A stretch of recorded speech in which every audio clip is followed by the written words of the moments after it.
Hello beautiful people, welcome back to my channel. It's Caribbean Ducks. First, I would like to say thank you for supporting my channel, and those of you who have subscribed and follow me and want to see all the beautiful things that I grow in my yard, I want to say thank you. I do appreciate you. And for those of you watching for the first time, please consider subscribing to my channel so you can see all the wonderful things that I grow and some of the organic stuff that I cook, right? So today I'm out and I'm thinking, what can I make? And I'm looking around to see what kind of ingredients I have. And I'm craving something delicious. It's a Guyanese specialty. I'm gonna make it my way. I'm gonna try to come as authentic as possible. So guys, go ahead and keep watching the video and you'll see how I do it.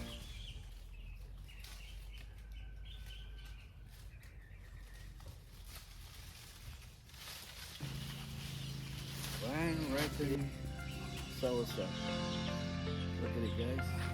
It's soft, it's ready to eat. I'm gonna dig into it soon. Here's my blue butterfly pea flowers. This is what I usually pick to make my tea. Very nutritional, good for your immune system, and also known as an aphrodisiac tea that you can make with this. So I often come out here, get my blue butterfly pea flowers to make my tea. Isn't it a wonderful thing? When you could come outdoors and pick your own stuff. And I set them to dry so I could have my tea anytime I want to. These flowers are beautiful, man. Take a good look at how beautiful and brilliant these blue flowers are. So I'm gonna go ahead and continue harvesting this. Oh yes, guys. We have another type of flower here. This is hibiscus flower, also known as sorrel. Another wonderful addition to make some wonderful tea. You can make a hot tea, you can make a cool drink, but hibiscus is awesome. And the flavor is unremarkable, man. So I have a few of those growing.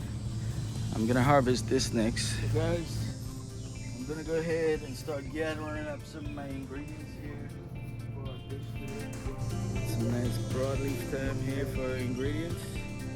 We're gonna go ahead and get some more of the stuff that we need. Guys, go ahead and check out the rest of my channels where I talk about broadleaf thyme and all the good stuff that it's useful for.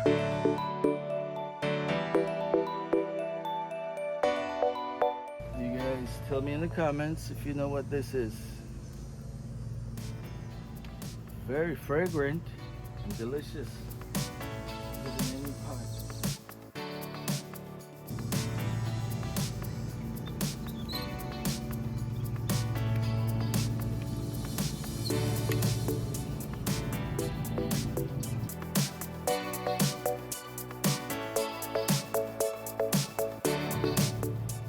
So while I'm at it, I'm gonna grab some scallions.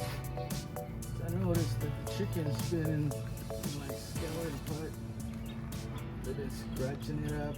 So I'm gonna trim it up a little bit and get some of these fresh scallions. I know this is not the normal way to do it, but I want it to grow, but the chickens keep coming out and getting to it, so I'm gonna get just a few of those. So look at this, guys. I just realized this is why I'm not getting my scallions. The chicken's been coming up here and scratching up in the pot and dropping their eggs. See? This is good. This just happened yesterday, so I'm getting it. I'll take it inside. So guys, this is my big haul from the garden. Even though it's not fruit season, I still managed to get a couple of stuff. I got stuff to make my tea, my sorrel.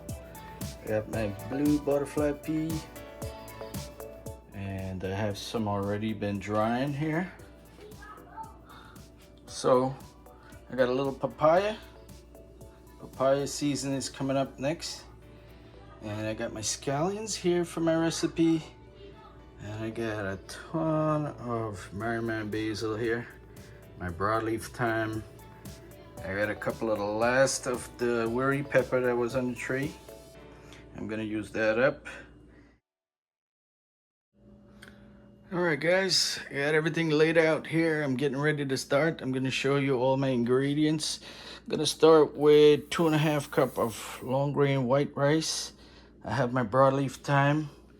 I have fine leaf thyme, some weri pepper, Maggie seasoning, my own green seasoning blended up, onion, garlic, some butter here, some salt, a ton of Merriman basil, scallions from the garden, coconut from the backyard, 5 spice, some cumin, and a big tablespoon of brown sugar, my press, my sausage casing that I'm gonna soak and revive and get ready to use. So this is it guys, it's all ready. I'm gonna cut it up here and have it set up. So just by looking at these seasoning here and these ingredients, most of you might be able to tell what I'm making here today. I'm making an authentic Guyanese white pudding. No meat, no blood, just fresh seasoning and lots of deliciousness, right? So you know it's gonna be good, right? Continue watching, see how it's done the real way. So the fresher the ingredients, the better your recipe, the better your dish is gonna come out, right? So I have some freshly peeled coconuts here from my backyard that I'm gonna crack open. And I like to save the water so I can put it in my smoothies or have a drink, cold drink, just like that. So I like to save them. So it's up to you if you want to save your coconut water, which is perfectly normal and good to drink. I crack my coconut up in pieces and then I scoop the jelly out, which I'm going to put into a blender. And I'm going to cheat a little bit to make my coconut milk using modern technology here. I'm gonna add some cold water, about 2.5 cups of cold water, and then I'm gonna crush this and blend it well for about 2 minutes so we can extract all the milk out of it. And here we are, just like that, we got coconut milk. Now pass it through a sieve and fill up your container and have it ready for your pot. So I managed to get about 2.5 cups of coconut milk, and make sure to squeeze it good. Squeeze the pulp and get everything out of it. And here we have it, freshly squeezed coconut milk. Now I'm gonna go into cutting up all my ingredients here, all my fresh herbs and spices. So enjoy the music, let's go.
Okay, people, pay attention. First, I'm gonna start with some butter. 1/2 stick of butter here to build up on the layers of flavors here.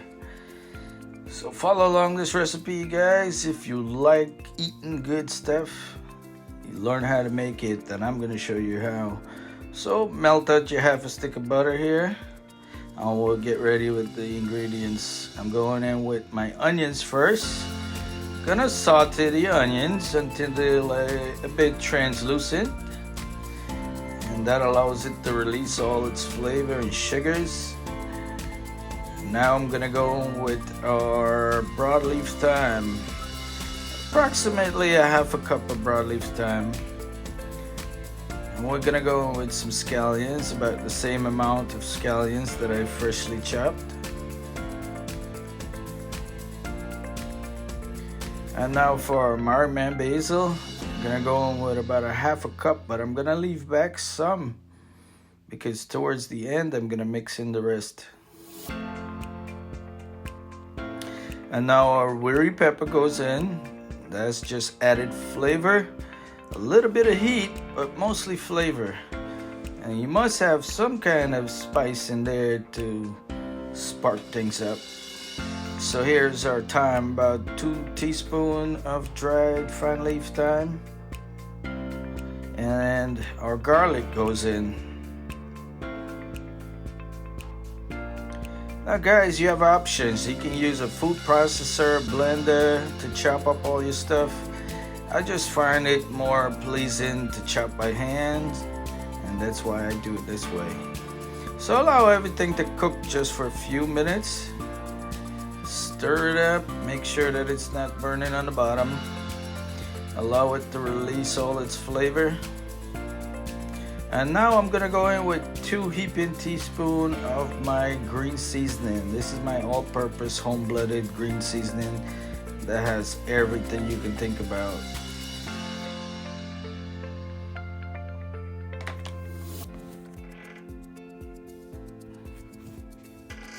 So now I'm gonna go in with 1 teaspoon of my ground geera and 1 teaspoon of allspice and a heaping teaspoon of my brown sugar,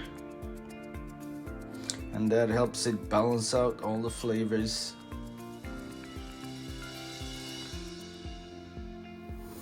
Guys, pay close attention to the recipe. And if you're worried, I'm gonna leave everything in the description box. Click on the little button on the bottom that says more, and you'll see all the ingredients in there. Here's our washed rice that I had sitting for a little while. That goes in. About 2.5 cups of long grain white rice goes in. That's what I prefer. You can probably try it with different kinds of rice, but white rice works better. Mix it all in. No liquid as yet, because you want to have all the seasoning, all the flavors, all the aromatics bond to the rice. Same way you would make cook-up rice or any kind of rice pilau or so. Do it the same way.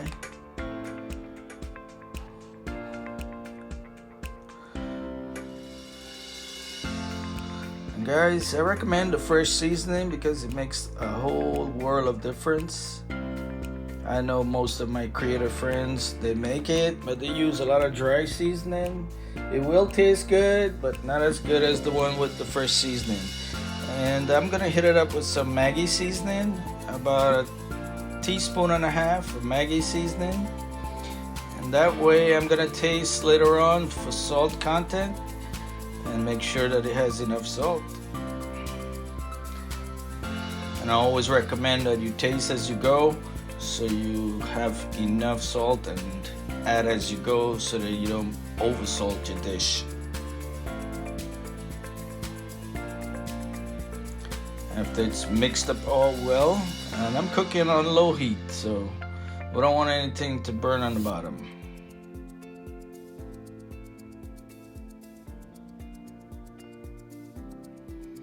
Now I'm gonna go in with about 2 cups of my coconut milk. I'm gonna save some for later and give it another mix. Mix it all in. I know guys, if you have patience, your food will come out better. So have some patience and cook with love. Now I'm gonna cover this down and let it simmer just for a few minutes.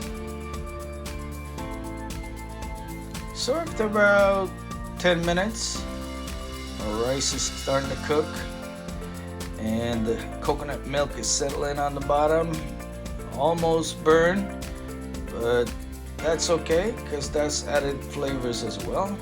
Now I'm gonna go in with the rest of the coconut milk, give it a last mix, And if you guys were in the kitchen, it's smelling divinely. So here we are, almost to the end. And remember guys, you want to cook your rice not all the way down, about 80% to finish. Keep testing your grains, make sure that they're not fully cooked. So when you get the right texture, almost 80% done, you're gonna turn the heat off and prepare your casings. Now this is the very large casing I bought, because in the past I used the very small casings, the lamb casing. So this time I ordered on Amazon and I got the extra large, which I had to cut down to size because the length of it was too long as well. I'm not using any strings, so I'm getting help from my wonderful wife here in the kitchen. She volunteered to help me stuff. So I'm using one of these casing stuffer here. I also get this from Amazon. It makes life easier. Just fill it up, screw it together, and you're just gonna wind it down into the casing, and then you have to massage it down to the end of the casing. And here we have it, guys. Now I'm gonna heat up some water to put this casings or white pudding to steam. And our water is nice and hot and steamy. And we're gonna give these bad boys a nice hot bath for about 10 minutes. And it's gonna cook the rice the remainder of the way.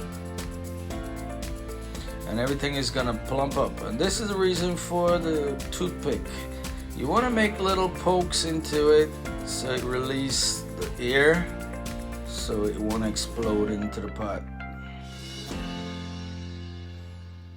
Alright, we're gonna cover that down to simmer just for about 10 to 12 minutes. And it's plumped up, it's fully cooked. We're just gonna take it out and let it cool off a little while. Look at these giants.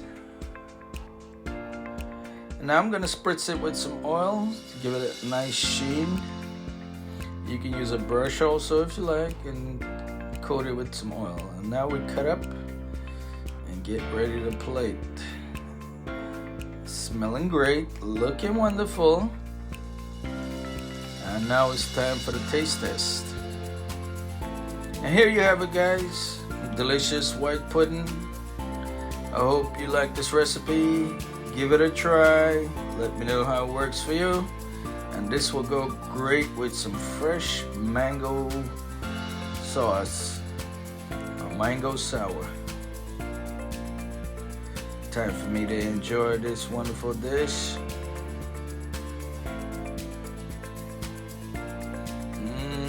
Yum, yum, yum.